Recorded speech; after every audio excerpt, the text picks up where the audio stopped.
Stay tuned for today's Antidote, brought to you by the Renegade Success Network. Today's Antidote features a healthy dose of thought-provoking insights and information for business owners, entrepreneurs, leaders, and nonprofit professionals. Each day since March of 2020, this program has offered that one thing to help you continue on your own unique pathway to success. And now, Renegades, we bring you Bob Graham and Tom Brush. Hey. Good morning, Tom. Well, how are you? I didn't ask, so that's interesting. You're like some of my nephews, so it's like, hey, how's it going? All right, or no, what's up? Good. Yeah. We all do it. It's anticipation. Funny. Yes, and also our minds move to other things, which is all good. Correct. So we are moving to other things today, Tom. We're going to talk about self-sabotage, which is one of my personal favorite and most important subjects. But first, if you're new to this program, that's Tom Brush. I'm Bob Graham. This is today's Antidote. Our goal here is to give you one thing, that one thing that's going to maybe improve things for you, change things a little bit, take you to a better place. And we would love to hear what that one thing is for you. If you have something that you hear us say that sparks something in you, or if you disagree, or if you whatever, we would love to hear your comments. Put them in the chat box. We integrate our comments as quickly as possible, and we'd love to hear what you say. Tom, I'm going to move. Did I cover that well? Yes. Okay, good. You usually do that part, so I was scrambling, and I don't want to let you down. And my light's bright. I've got the corporate look here. I'm so distracted all of a sudden. Self-sabotage.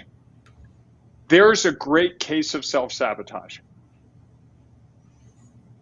I did a perfectly fine job of that. You know that. I know that. I can go back and look at it. And rather than just move on, I decided to stop and gather feedback. And that's one of the many, many ways that we can self-sabotage. Tom, why don't you give us your thoughts on what self-sabotage really is? Yeah, this is one that I sometimes struggle with. Struggle with as an issue, and struggle trying to talk about what it is. Because I think there's a really fine line between being cautious, trying to, check all the boxes, being overly aggressive, and is that really you're doing what you think is best, or are you doing it as a way of putting off other things that you should be doing? And I think it's a fine line, I guess.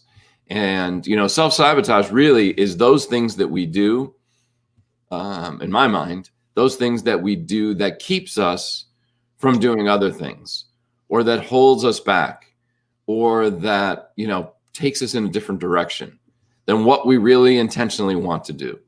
Whether we go out and set goals, or we know that there are action items we need to accomplish, and yet we choose to do other things. And typically when we do that, we give a good reason. We have a good reason for why I'm going to do this, rather than something that I've either said I'm going to do, know I need to do, or is going to get me closer to my objectives. And, I guess that's the thing. It's being really clear on where you want to go and what you want to do, so that you can then continue to take those next steps that are going to get you closer and closer to it. I think it's something that all of us probably do. And at the same time, it's hard for all of us to understand that's what we're doing. It is brutally hard to understand. It's like being bashed in the head over and over and over, and still going back at the pan one more time and thinking, this is the time the pan isn't going to hit me in the head, when you know it will. I think there's also a mental component of it, Tom, in regards to, I think we like complacency in the sense that I know what problems confront me. Right now, today, I've got a pretty good control over what goes on in my day-to-day. If I move things forward, if I take a significant leap, If you and I suddenly find, I don't know, a sponsor for this program, just throwing it out there, completely, not even looking, but if someone came and said, hey, I want to give you a couple $1,000s a month to be your sponsor, I've never done that before. You've never done that before. I would almost guarantee that in some way I would self-sabotage, not because I'm not excited, not because we couldn't do it, but because it's going to force changes. And change means uncertainty. And more uncertainty means more potential opportunity to mess something up. So rather than accept that sponsorship and start figuring it out, it's a whole lot easier to go, well, I really don't like your product. We can't sponsor that. That goes against everything we believe, even though we never believed anything about it until suddenly now. And I see it all the time in myself and in people I coach, that they find the most illogical reasons to slow their progress. And I'm as guilty as anyone. I'm not calling anyone out on this. This is totally me. But there are crazy things I will do, like being perfect with something. It's got to be perfect.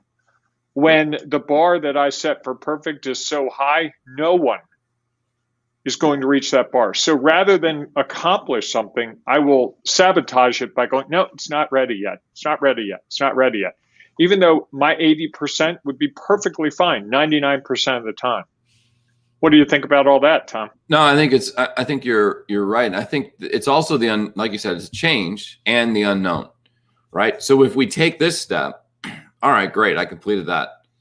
Well, now I got to figure out again what's next. And it was hard enough to take this step to then be like, well, what's it going to be like when I take the next step?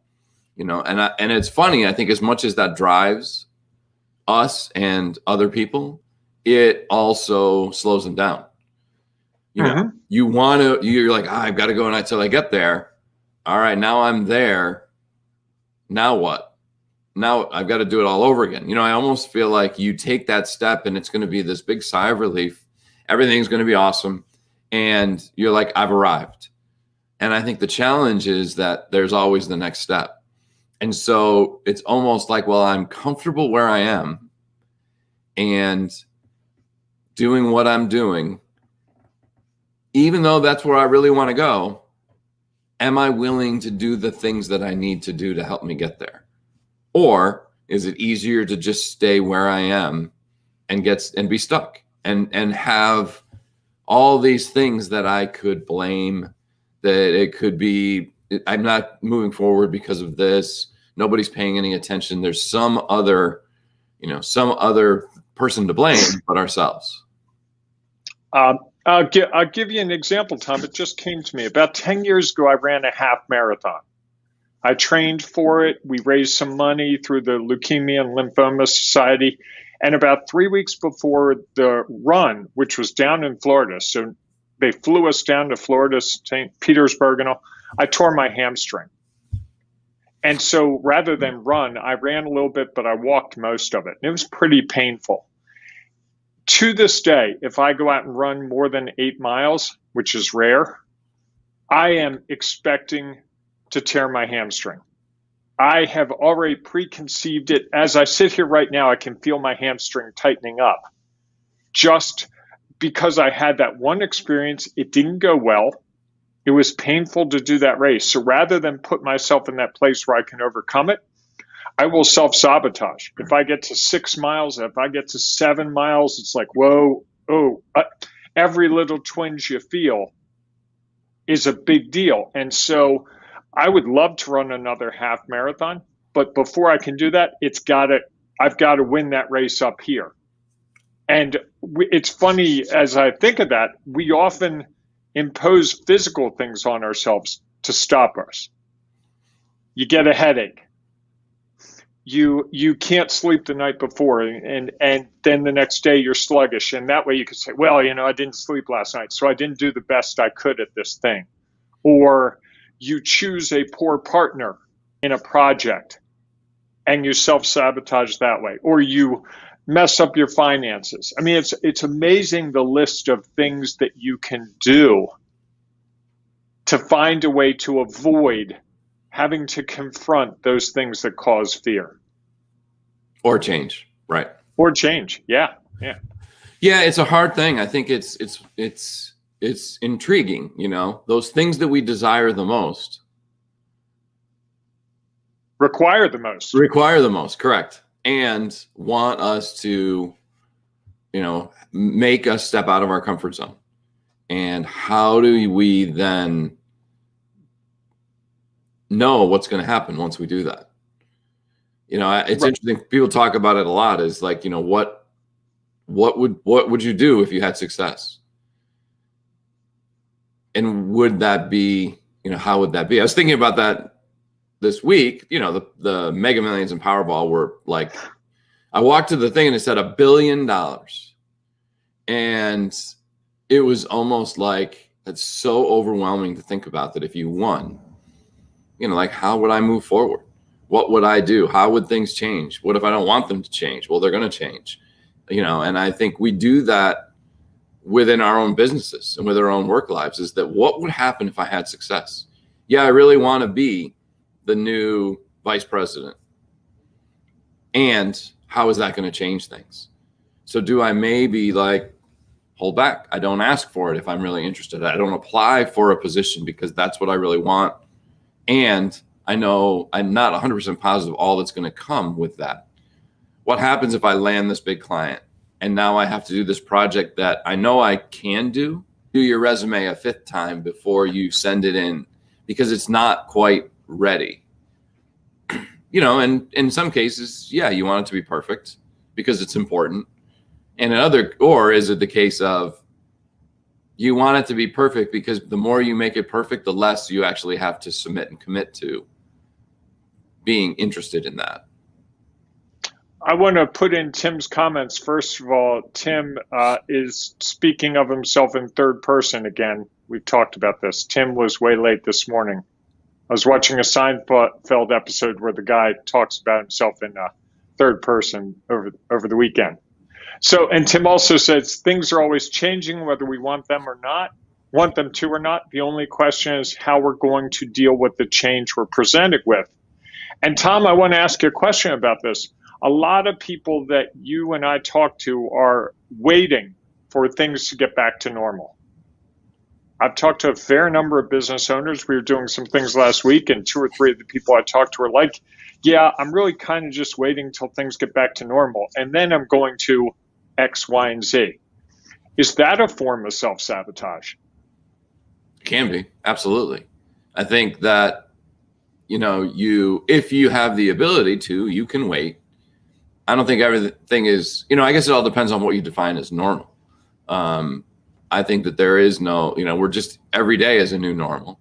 And so we are always having to deal with what it's going to be. And it's never going to go back to the way it was, because that's what happens with time. As time moves along, things change. And so, yes, I think that you could be saying, well, I need to wait to do this. I'm a restaurant. They shut down. I can only have X number of people. Well, you know what? I'll just close and I'll wait because this will be over soon. And then we'll go back to normal and my place will be full and people will be going out to eat. Or you make the decision that it's not going to ever be the same. And so how do you pivot to deal with what is happening now, what that might look like and what it's going to look like moving forward? Yeah, I think any sort of delay thing is something that could be considered self-sabotage. Yeah, and I think that the real test to me is if I could overcome whatever that challenge I put in front of myself is pretty easily in retrospect, then that's probably self-sabotage. Like, I remember when I talked you into doing this, and there was a little bit of talking you into it, but I expected it to be harder.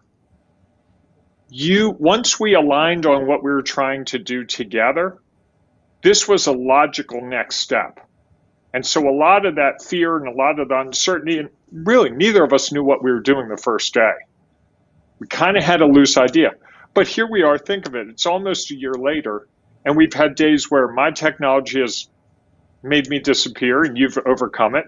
There are days when you've disappeared and we've overcome it. There are days when we both disappeared and we've overcome it.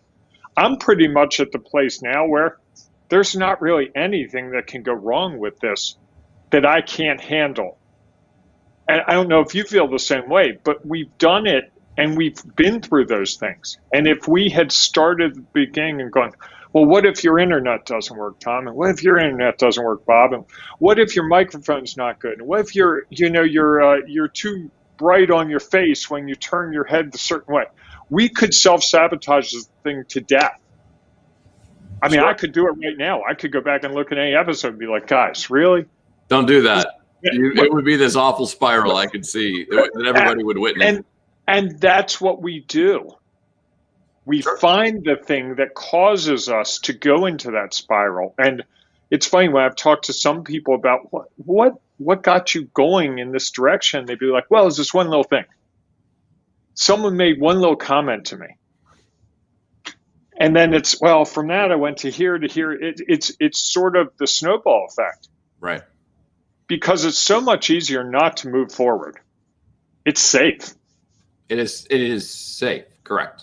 Absolutely. And we crave safety more than anything else. Safety and stability is our main game. So if you think of business as every day you're challenging yourself, you can see the juxtaposition and the conflict between those two things. I want to be safe, and my business needs me a change. That's a constant tug of war that we're having. That's what self-sabotage really is. It's when we don't win that war, right? Sure. Yeah. Or we choose not to even engage. Yes. That might be the first time we've ever done that in 230. Jinx. And there we are, folks. That's what we've waited for. We've done 200 some odd episodes. Tom and I have finally gotten to the same thought process. We know that we need to end this. Correct. Time to end. It's over. So if you think about it, Bob, what's your one thing about self-sabotage and what it is? Or what is it? The thing that I keep going back to is, when am I putting up roadblocks that are not consistent with what my overall mission is? So my overall mission is to change people's lives, to help business leaders become better at what they do. Anything that I do that goes against that, if that means the book needs to go through another revision, God help me, that's silly. If there's going to be a typo, someone's going to criticize a paragraph or the whole book, that's coming. But over the weekend, I was in self-sabotage mode. I could just tell I was putting final edits in it and I was getting really scared. And then you and I were looking at the cover, and it's funny. When the cover comes out, that's when the sabotage jumps in, because now it's like, this is real. And I'm someone who's been the author of, co-author of 2 books, written thousands of newspaper articles, magazine articles. I've had my words with my name on it all over the place. And still there I was Saturday morning going, I'm scared. Because what if this book really gets out there and really makes a difference and it changes things for me and for Tom and for what we're doing? Oh my God, I don't know. I'm going to be busier. I'm not going to have time to play my guitar. I'm not going to be able to get to the beach. I spun out really fast Saturday morning. I didn't even tell you that.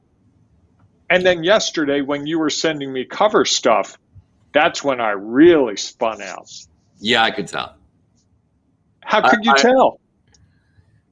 Because you were being very particular about things. And I was close to sending you that one of my favorite movies is Sandlot. Oh, yeah. I was very close to sending that "You're Killing Me, Smalls" message to you. And I could sort of tell that you were getting into that mode. Like, I almost was going to just, all right, let's get on a FaceTime call and let's figure this out. Because otherwise we could be here all day going back with, well, let's make this little tiny adjustment. No, let's do this a little differently. And let's add this word or take that word out. And I think that started to be a sign of there's something going on over there. Well, and I didn't even realize it until this morning. I had no idea yesterday. Yesterday was just, we're working on the cover, Tom, it needs to be this, needs to be this. And I don't think my requests were unreasonable. It's not like I said, change the font to 14,000 inches tall or anything. It was just, I was very particular and very abrupt about it as well. You wanted it to be right. Okay. I'm going to throw in some comments. Tim said, apparently I get the quote today. I need to be safe and my business requires me to change. That's the tug of war that we all face. Carrie says, I'm telling you that I am a twin of Bob. I love that.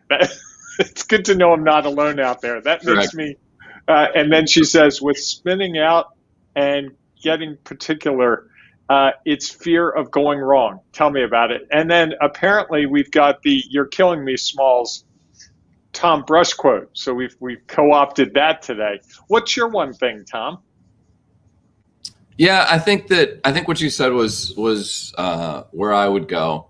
Like I said, I still struggle with this, like really trying to define what it is. And I think it almost goes back to, what we've talked about the last couple of weeks is uncertainty and overwhelm and, and the question of what if, and I think so often we ask that question, with sort of like an uncertainty tone. Well, what if this and what if that, instead of with that positive, what if this happened? Excitement. Yeah. Yeah. So it's a little bit of it's the same words. It's just, I'll save the story, but there's a great story about that. I heard a speaker once who told a really story about the way we phrase the questions we ask ourselves. And, I was going to say just the book project. What if what if this thing gets big and people go, versus what if this actually changes thousands of people's lives? Correct. You tell me the second one, and now I'm ready. Like, yeah, we got to get this thing done. Let's get this out the door. I can't wait. And it's framing, but I think what we tend to do is we frame the negative because that's easier and safer. Well, because it avoids change. Yes. And I don't even know if it's the negative. It's more of the cautious side of it. It's easier to be cautious than it is to be positive and excited about where something's going and what might happen. So that's probably a good place to wrap it up for today before we dive into too much of the rest of the week. We got a whole rest of the week to talk about self-sabotage. We also this week have coming up, and I wanted to remind before we close out, is that we have our next networking event Thursday afternoon at 4:00 Eastern time. Yes, that's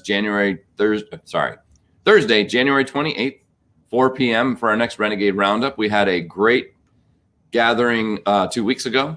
And again, the fourth Thursday of every month, as well as the second Tuesday of every month, we get together for a networking event. So please mark your schedule.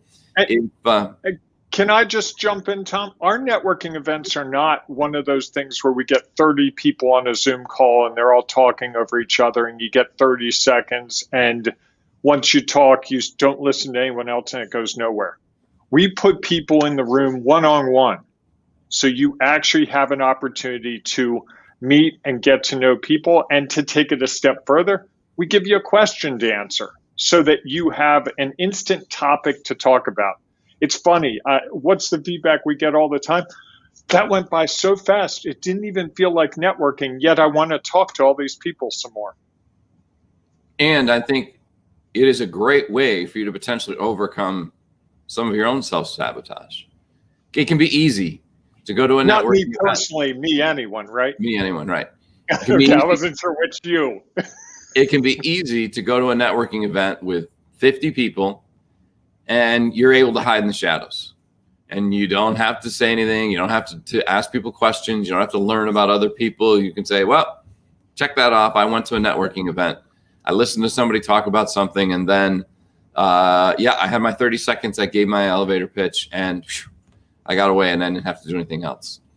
So if you're that type of person, this is a great way for you to be in a safe environment, giving you things to talk about and the opportunity for you to connect, engage, and grow your network. So we hope we will see you Thursday at 4 p.m. Eastern Time. There is information in the events page, both of our Ring of Renegades page and in our Ring of Renegades Facebook group. So if you are not yet a member of the Ring of Renegades Facebook group, go to Facebook, search for Ring of Renegades, and it's a private group because it is a community that we are growing and creating, helping people take their own step on their own unique pathway.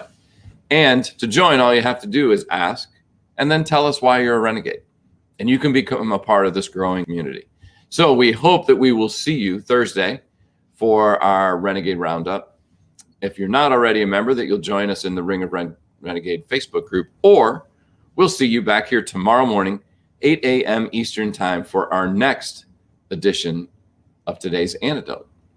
Have a great day, everyone, and we will see you soon. Sorry, I messed that all up. Self-sabotage at its best, right? Take two. Carving your own path is tough. You want and need a community to offer you insights and advice, share inspiration, provide support, and save you time and money. But where do you find all that? Here's the easy answer: the Ring of Renegades Facebook group, where leaders, entrepreneurs, and business owners identify their next steps. Here's some of what you will find at the Ring of Renegades Facebook group.